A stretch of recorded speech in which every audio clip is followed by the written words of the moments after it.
There is a wall being built in Cleveland, not a metaphorical wall, not the kind of wall politicians talk about in speeches. A real, physical, flesh and bone wall, made of 6'6", 320-pound human beings whose entire professional purpose is to stand between a quarterback and the men trying to destroy him. And what Jimmy Haslam's Cleveland Browns have done in the last 72 hours of NFL free agency is nothing short of extraordinary. Because 12 months ago, 12 months exactly, the Cleveland Browns offensive line was ranked dead last in the entire National Football League by Pro Football Focus.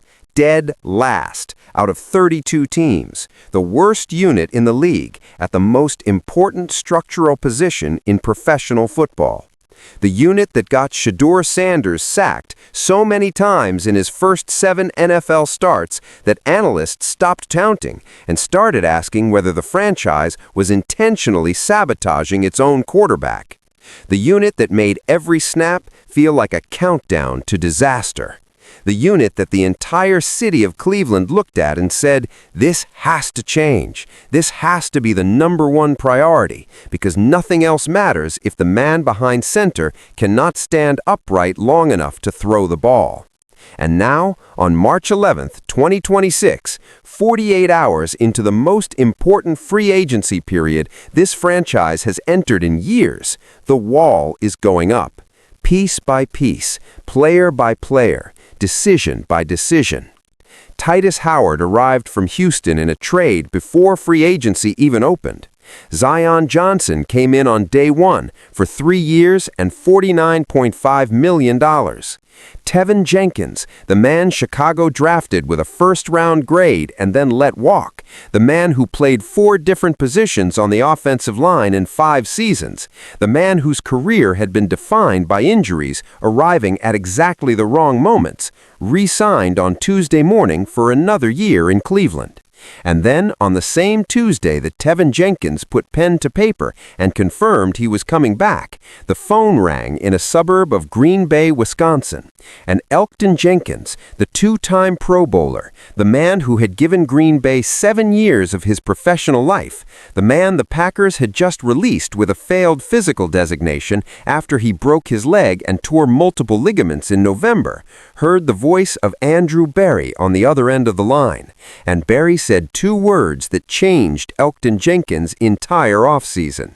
He said, "Come here." 2 years, $24 million, $20 million guaranteed. We believe in you.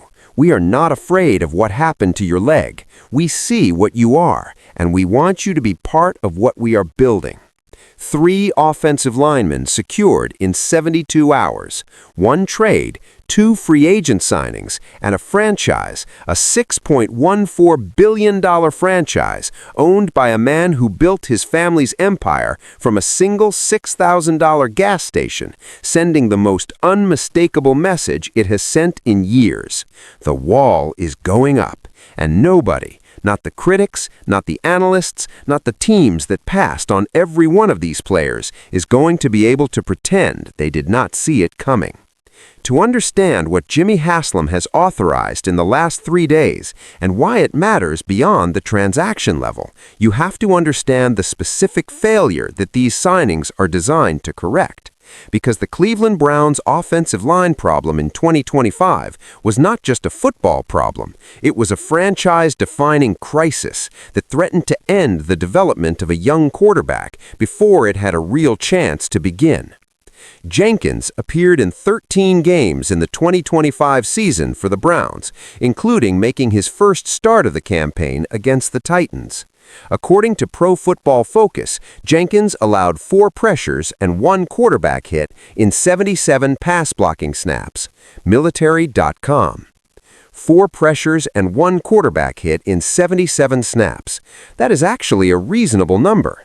The problem was that the players around him, the ones filling the other 4 spots on that offensive line, were not producing comparable numbers, and the cumulative effect of 5 positions where 2 or 3 were problematic on any given Sunday was an offensive line that PFF ranked 32nd in the entire league. Last. And that ranking had real, visible, painful consequences every time Shedeur Sanders dropped back to pass in his first 7 NFL starts. Now picture the rebuilt interior. Zion Johnson at guard, Elgton Jenkins at center, Teven Jenkins at the other guard. That is a completely new core. 3 players who were not on the roster or not in their current roles this time last year, anchoring the middle of the line. And all 3 of them are players who understand what it means to play through adversity, to perform in a system that demands intelligence and communication, and the ability to adjust on the fly to what a defense is showing. Let us start with Teven Jenkins, because his story, the story of how he ended up in Cleveland in the first place, and why coming back matters to him in a way that a simple dollar figure cannot capture, is one of the most underreported stories on this entire roster. Teven Bradley Jenkins was born on March 3, 1998, in Topeka, Kansas. He attended Topeka High School, where he played baseball, basketball, and football. He was named All-State in both his junior and senior seasons. Topeka, Kansas. Not a football factory. Not a recruiting hotbed that sends 5-star linemen to the SEC every February. Topeka is a mid-sized state capital that produces hard-working, fundamentally sound athletes who have to earn everything they get because no one is handing it to them based on geography or reputation. Teven Jenkins was All-State in high school and earned his recruitment to Oklahoma State, not to Alabama or Ohio State or one of the programs that has offensive line coach positions specifically dedicated to the pursuit of elite blocking prospects. Oklahoma State, where he would make 35 career starts and develop into the kind of prospect that NFL teams trade up to acquire. When Oklahoma State tackle Teven Jenkins was still on the board early in the second round of the 2021 NFL Draft, Chicago Bears general manager Ryan Pace knew exactly what he had to do.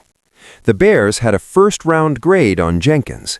He was the highest-rated player on their board when Pace traded up from the 52nd pick to the 39th to take the 6'6", 320-pound lineman. Pace traded a third-round pick and a sixth-round pick to move up for him. ABC News. A first-round grade. The Bears valued him so highly that they surrendered 2 additional picks, a third-rounder and a sixth-rounder, just to move up 13 spots and ensure they got him. That is the level of conviction that Chicago's front office had in Teven Jenkins on draft night in 2021. They did not want to risk another team taking him before they could. They paid draft capital to guarantee they would be the ones to develop him. And then the injuries started, and they never really stopped. Jenkins missed most of his rookie season after undergoing back surgery. Originally drafted as a tackle, Chicago moved him from left tackle to right guard during the 2022 season. He eventually transitioned to left guard, where he played 22 games from 2023 to 2024. Wikipedia. Back surgery as a rookie, then position changes, right tackle, right guard, left guard. 4 different spots in 4 seasons, never fully healthy, never fully settled, always battling something. The back, then other injuries that accumulated over the years that kept him from being the player Chicago had paid up to draft in 2021. When he was healthy, Jenkins was arguably Chicago's best offensive lineman.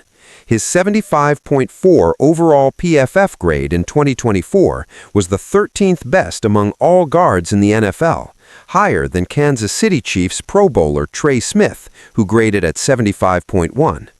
But multiple injuries forced him to miss 22 games over his first 4 seasons in Chicago. The War Zone. 13th best guard in the entire NFL when healthy. Better than a Pro Bowler from a Super Bowl championship team on a performance basis. That is who Teven Jenkins is when his body cooperates. The problem, the persistent, career-defining problem, has always been getting his body to cooperate consistently enough to show that player to the world for a full 17-game season. After the Bears signed Joe Thuney and Jonah Jackson and Drew Dalman in the early days of free agency in 2025, there was no room for Jenkins in Chicago.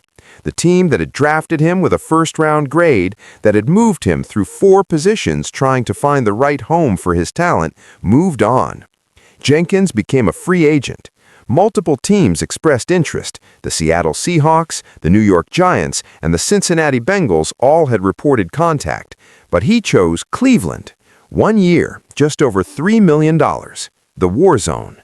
He chose Cleveland over multiple other options, and when he got there, he showed exactly what he was, the 13th best graded guard in the NFL when healthy, playing all 17 games, starting 4 of them, giving the Browns something they had not had at that position in years, a legitimate, experienced, physically imposing guard who understood how to anchor against power rushers and execute in Shadur Sanders' first starts. The Cleveland Browns re-signed guard Teven Jenkins on Tuesday. Coupled with the acquisition of tackle Titus Howard via trade and the addition of free agent guard Zion Johnson, the Browns have 3 likely starters in the fold for 2026. Jenkins, 28, started 4 games at right guard in 2025 as Cleveland dealt with myriad injuries along the line. He appeared in all 17 games for Cleveland last season. Al Jazeera. All 17 games, for a player whose entire career had been defined by missing games. Teven Jenkins showed up every week in 2025. He was available, he was reliable, he was exactly what the Browns needed him to be. And when free agency opened and the question became whether he would stay or go find a bigger contract somewhere else, the answer was that Cleveland re-signed him. Because the organization valued what he had provided, because Todd Monken's offensive system works better with experienced, intelligent linemen who know their assignments, and because the wall being built in Berea needs every brick it can find that has already proven it belongs. And then there's Elgton Jenkins, whose story begins not in Topeka, Kansas, or in the recruiting machinery of the Big 12, but in a small city in the Mississippi Delta, where the blues was born, and where NFL offensive linemen were not supposed to come from. Elgton Torrance Jenkins, Jr. was born on December 26, 1995, in Clarksdale, Mississippi. His all-time favorite Mississippi State player was Mario Hagan. His nickname is Big E. Coming out of high school, he was not highly recruited. Newsweek. Not highly recruited. From Clarksdale, Mississippi, needing someone to take a chance. Mississippi State took that chance. And what Jenkins did with it, what he built across 4 years in Starkville, was the foundation of a career that would make him one of the most respected offensive linemen of his generation. At Mississippi State, Jenkins started at 4 different positions on the offensive line: 26 games at center, 5 at left guard, 2 at left tackle, and 1 at right tackle. He earned first-team All-American recognition. He won the Kent Hall Trophy, awarded annually to the best offensive lineman in the state of Mississippi. ESPN draft analyst Mel Kiper Jr. rated him the #1 center prospect in the entire 2019 NFL draft class. #1 center prospect in the country. 4 different positions. First-team All-American. From Clarksdale, Mississippi, where nobody had recruited him heavily out of high school. That is the distance Elgton Jenkins traveled, not geographically, but in terms of recognition and respect between his first day on campus at Mississippi State and his last. When he was drafted by the Green Bay Packers in 2019 and got on the phone with Green Bay media for the first time, he was audibly emotional. He said Mississippi State had taken a chance on him, and he was going to grind to put himself in the position he was in. The emotional, on the phone with the media, acknowledging publicly that his entire career had required someone to take a chance on him, and that he understood, more than most people drafted in the first 2 rounds ever do, exactly how fortunate he was to be there. In his rookie season with the Packers, Jenkins made his first NFL start in Week 3. On 571 pass-blocking snaps, he did not allow a single sack. He was named to the PFWA All-Rookie team, only the second Packers guard selected to that honor since 1974. 571 snaps, 0 sacks, as a rookie.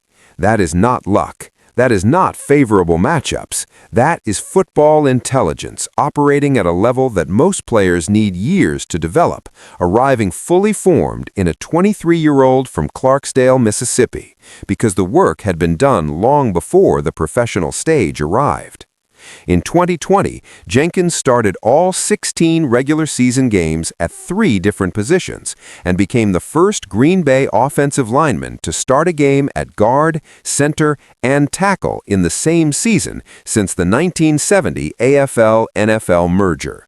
For that performance, he earned his first Pro Bowl selection, the third offensive lineman in Packers history named to the Pro Bowl within his first 2 seasons, joining players from 1940 and 1952. Third in franchise history. In a franchise that has been playing football since 1919. In a franchise with more NFL championships than any other organization. In a franchise that had protected Bart Starr and Brett Favre and Aaron Rodgers across a century of professional football. The third offensive lineman in franchise history to make the Pro Bowl within his first 2 seasons. Then came the torn ACL in 2021. Then the comeback. Then the $68 million extension in December 2022. Then the second Pro Bowl. Then the 2024 season, where the Packers' offensive line ranked second in the NFL in sacks allowed, with just 22. Then the new position, center, in 2025. Then November 10th, then Philadelphia. Then the broken leg and the torn ligaments and the injured reserve designation. Then the Monday morning release in March of 2026 with 2 words attached: failed physical. The Packers placed him on injured reserve after the lower leg fracture and multiple torn ligaments suffered against the Eagles. His season was over. And in March 2026, Green Bay released him with the failed physical designation, saving $19.5 million in cap space. GM Brian Gutekunst issued a statement calling him one of the best and most versatile offensive linemen in the league during his time in Green Bay. Wikipedia. One of the best, past tense, from the team that had just released him. And 24 hours later, the very next day, Andrew Berry picked up the phone and called the player Green Bay said was not medically fit to honor his contract and offered him $20 million guaranteed. The Browns re-signed Teven Jenkins on the same day they completed the Elgton Jenkins signing. Coupled with the Titus Howard trade and the Zion Johnson signing, Cleveland now has 4 confirmed offensive linemen secured for 2026, 3 likely starters, and 1 experienced, versatile blocker capable of starting anywhere across the line. Al Jazeera. 4 linemen in 72 hours, built from nothing, from the dead last ranked unit in the NFL into an interior that has a 2-time Pro Bowler at center, a legitimate starting guard on a 3-year commitment, an experienced versatile blocker who appeared in all 17 games last season, and a starting tackle acquired in a trade before the window even opened. Now here is the dimension of this story that the transaction wire does not capture.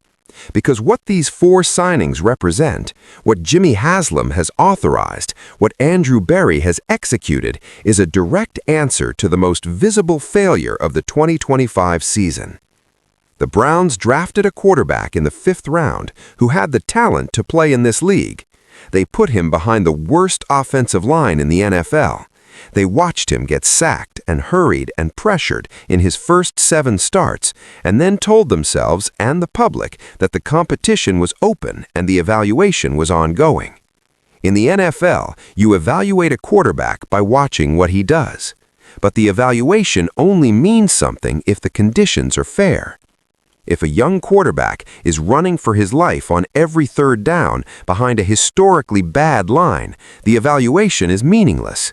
You are not seeing the quarterback. You are seeing a survival exercise. and every scout and analyst and fan and commentator who was watching Shedeur Sanders get pressured and hurried and sacked in 2025 was not watching Shedeur Sanders.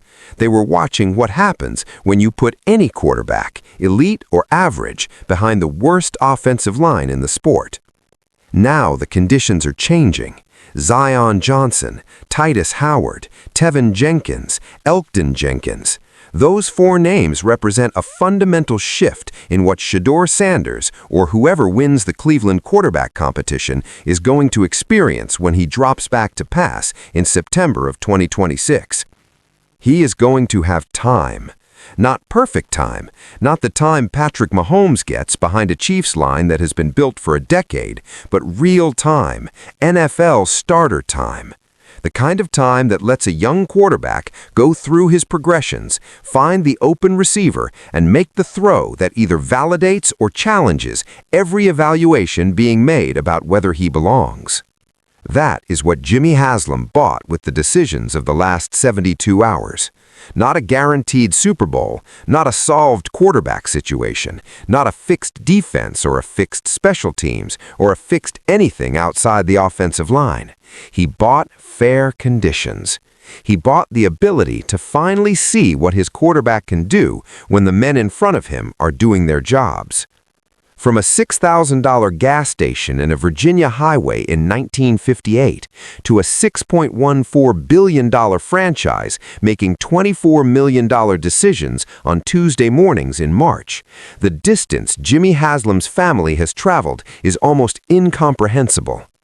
And the decision to spend that money on a player that the Packers called a failed physical on a Tuesday morning 48 hours after free agency because the medical staff said the leg would hold and the front office believed the player was worth the risk, that decision is exactly the kind of decision that separates organizations that build something real from organizations that simply spend money and hope. The wall is going up in Cleveland, brick by brick. Elgton Jenkins at center, Zion Johnson at guard, Teven Jenkins returning, Titus Howard at tackle.